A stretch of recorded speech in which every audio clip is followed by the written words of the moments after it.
আপনার খামারের মুরগির বাচ্চা বারবার অসুস্থ হয়ে পড়ে, ওষুধ দিচ্ছেন কিন্তু ফল পাচ্ছেন না। আমি বলছি ওষুধ ছাড়া কিভাবে মুরগির বাচ্চা সুস্থ থাকবে, একদম প্রাকৃতিক আর স্টেটেড উপায়ে। ভিডিওটা শেষ পর্যন্ত দেখুন, কারণ এই নিয়মগুলো আমার নিজের খামারেই ব্যবহার করি। আসসালামু আলাইকুম, আমি মনিরুজ্জামান, আপনার সাথেই আছি মনির এগ্রো বিডিতে।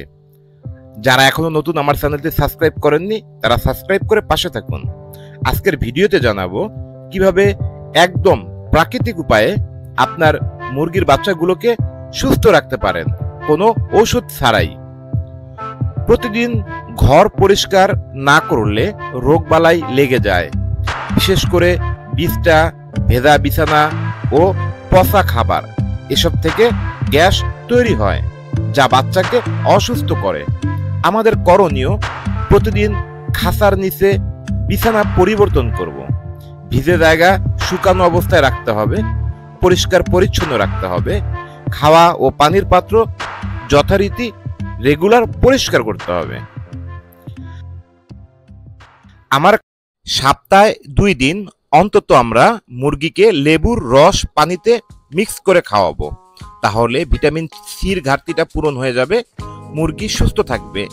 যতগুলো বাচ্চা থাকবে তত ফোঁটা লেবু রস ব্যবহার করব, যে কোনো একবেলা সপ্তাহে অন্তত 2 থেকে 3 দিন। খামারে আমি সপ্তাহে 2 দিন নিম পাতা জাল দিয়ে ঠান্ডা করে পানি দিই। আপনারাও নিম পাতা জাল দিয়ে ঠান্ডা করার পর সেই পানিটা মুরগির বাচ্চাকে খেতে দিবেন। কখনো কখনো রসুন বা মেথি জাল দিয়ে একইভাবে দিই, এতে পেটের পোকা হয় না, ঠান্ডাও লাগে না, সুস্থ থাকে, চঞ্চল থাকে, রোগ প্রতিরোধ ক্ষমতা অনেক বেড়ে যায়। আমাদের করণীয়, নিম পাতা রসুন জাল দিয়ে সে পানিটা মুরগির বাচ্চাকে খেতে দিব, সপ্তাহে অন্তত 2 দিন সকালে খাওয়াবো। মুরগির বাচ্চা ঠান্ডা সহ্য করতে পারে না, আবার গরমে হাঁপিয়ে যায়, তাই ঘরে বাতাস চলাচলের ব্যবস্থা সঠিকভাবে রাখতে হবে। গরমে ফ্যান দিতে হবে, শীতে বাল্ব ব্যবহার করতে হবে। প্রাকৃতিক খাবার দিলে বাচ্চার শরীর শক্ত হয়। আমরা যেসব দিব, ভেজানো চাল, কলা, পাকা কলা, ধনে পাতার কুচি, ঘাসের রস, মেথির পানি। যদি কোনো বাচ্চা অসুস্থ হয় তাকে সঙ্গে সঙ্গে আলাদা রাখতে হবে, অন্যদের মাঝে সংক্রমণ যেন না ছড়ায় সেজন্য আমাদের দ্রুত আলাদা রাখতে হবে। এটাকে বলে আইসোলেশন।